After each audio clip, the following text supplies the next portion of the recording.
Nama saya Farah Wahidah binti Wahid.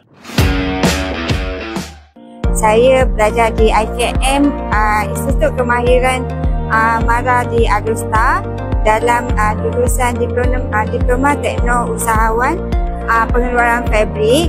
Saya berasal daripada Petaling Jaya. Hari ini saya rasa syukur Alhamdulillah dan rasa bangga juga, walaupun dengan kekurangan bukan penghalang untuk saya nak berjaya, dan cabaran tu menjadikan saya kekuatan untuk terus berjaya lah. Walaupun ada cabaran di tempat belajar, itu bukan penghalang untuk saya semangat macam orang yang normal juga.